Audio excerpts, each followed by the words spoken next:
तो जिस चीज के बारे में आप कुछ कर नहीं सकते, उसके बारे में चिंता भी ना करें। यही वैराग्य का सच्चा मतलब होता है। और यही है भगवान श्री कृष्ण का दूसरा उपाय मन को चिंता की लपटों से बचाने का। जीवन एक मेला है जिसमें सुख दुख के झमेले लगे रहते हैं। हर व्यक्ति के जीवन में एक ऐसा कठिन समय भी आता जब व्यक्ति निराश हो जाता है। ऐसे समय पर यदि धैर्य से काम लिया जाए और खुद को प्रेरित करके रखा जाए तो सफलता भी आपकी दहलीज पर दस्तक देती है। भगवान श्री कृष्ण ने श्रीमद्भागवत गीता जी के निर्मल ज्ञान प्रकाश से पार्थ की परेशानियों का तमस मिटाया था। आप भगवान कृष्ण के विचारों को समझ पाएंगे जो कुछ इस प्रकार है, जो अपने कर्म के फल के प्रति आसक्ति को नहीं छोड़ सकते, वे मार्ग से कोसों दूर हैं। अपनी इच्छा की शक्ति से अपने आप को नया आकार दें, अपने आप को कभी भी स्वेच्छा से नीचा न होने दें। इच्छा ही आत्मा की एकमात्र मित्र है और इच्छा ही आत्मा की एकमात्र शत्रु है। जिन्होंने खुद को जीत लिया है उनके लिए इच्छा एक मित्र है, लेकिन यह उन लोगों का दुश्मन है जिन्होंने अपने भीतर आत्मा को नहीं पाया है। सर्वोच्च वास्तविकता उन लोगों की चेतना में प्रकट होती है जिन्होंने खुद को जीत लिया है। शांत मन में, ध्यान की गहराइयों में आत्मा स्वयं को प्रकट करती है। स्वयं के माध्यम से स्वयं को देखकर एक आकांक्षी पूर्ण पूर्णता के आनंद और शांति को जानता है। कोई भी जो अच्छा काम करता है उसका कभी भी बुरा अंत नहीं होगा, न तो यहाँ और न ही आने वाले युग में। गंभीर तपस्या और ज्ञान मार्ग से ध्यान श्रेष्ठ है।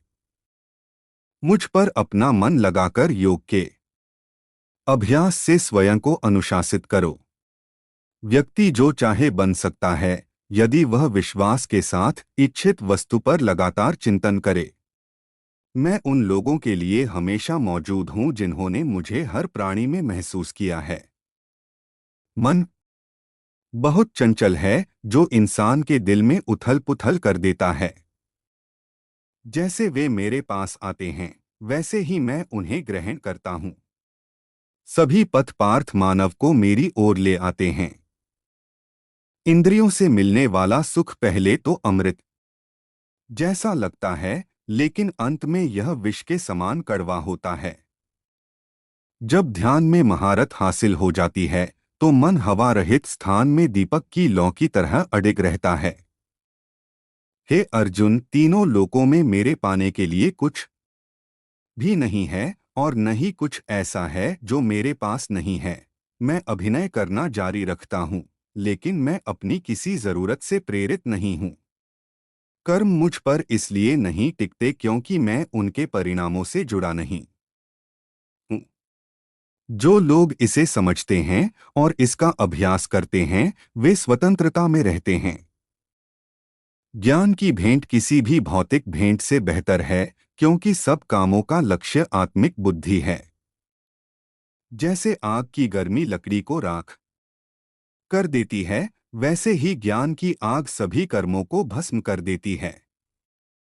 अपना काम हमेशा दूसरों के कल्याण को ध्यान में रखकर करें। अप्राकृतिक कर्म बहुत तनाव पैदा करता है। अपना काम हमेशा दूसरों के कल्याण को ध्यान में रखकर करें। हर व्यक्ति का विश्वास उसकी प्रकृति के अनुसार होता है। मैं उन्हें ज्ञान देता हूं जो सदा मुझसे जुड़े रहते हैं और जो मुझसे प्रेम करते हैं। मेरी कृपा से कोई सभी कर्तव्यों का निर्वाह करते हुए भी बस मेरी शरण में आकर अनंत अविनाशी निवास को प्राप्त करता है। बुद्धिमान व्यक्ति का मुख सुख में आनंद नहीं लेता। जो कार्य में निष्क्रियता और निष्क्रियता में कार्य देखता है वह एक बुद्धिमान व्यक्ति है। मैं धरती की मधुर सुगंध हूँ, मैं अग्नि की ऊष्मा हूँ, मैं ही सभी जीवित प्राणियों का जीवन भी और मैं ही सन्यासियों का आत्मसंयम हूँ।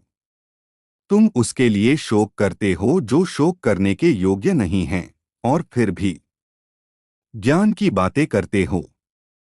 जो व्यक्ति ना जीवित और ना ही मृत व्यक्ति के लिए शोक करते हैं।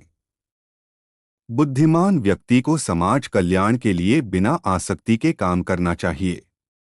कर्म मुझे बांधता नहीं, क्योंकि मुझे कर्म के प्रतिफल की कोई इच्छा नहीं। कर्म योग वास्तव में एक परम रहस्य है। कर्म उसे नहीं बांधता जिसने काम का त्याग कर दिया है। अपने अनिवार्य कार्य करो, क्योंकि वास्तव में कार्य करना निष्क्रियता से बेहतर है। आत्मज्ञान की तलवार से काटकर अपने हृदय से अज्ञान के संदेह को अलग करके अनुशासित बनो। मनुष्य अपने विश्वास से निर्मित होता है। जैसा वो विश्वास करता है वैसा वो बन जाता है। इस जीवन में मनुष्य न तो कुछ खोता है और न ही कुछ व्यर्थ होता है। मन अशांत है और उसे नियंत्रित करना कठिन है। अभले के न्यास से इसे वश में किया जा सकता है। केवल मन ही किसी का मित्र और शत्रु होता है। व्यक्ति या जीव का कर्म ही उसके भाग्य का निर्माण करता है। जब मानव अपने कार्य में आनंद खोज लेता है तब वह पूर्णता प्राप्त कर लेता है। नरक के 3 द्वार वासना, क्रोध और लालच हैं। क्रोध से भ्रम पैदा होता है, भ्रम से बुद्धि व्यग्र होती है। जब बुद्धि व्यग्र होती है तब तर्क नष्ट हो जाता है। जब तर्क नष्ट होता है तब व्यक्ति का पतन हो जाता है। सदैव संदेह करने वाले व्यक्ति के लिए प्रसन्नता ना इस लोक में है ना ही कहीं और। मन की गतिविधियों, होश, श्वास और भावनाओं के माध्यम से भगवान की शक्ति सदा तुम्हारे साथ है और लगातार तुम्हें बस एक साधन की तरह प्रयोग करके सभी कार्य कर रही है। ज्ञानी व्यक्ति ज्ञान और कर्म को एक रूप में देखता है, वही सही मायने में देखता है।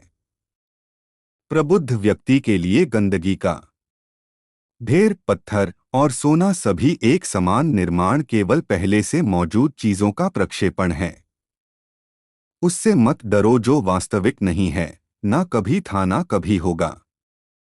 जो वास्तविक है वो हमेशा था और उसे कभी नष्ट नहीं किया जा सकता।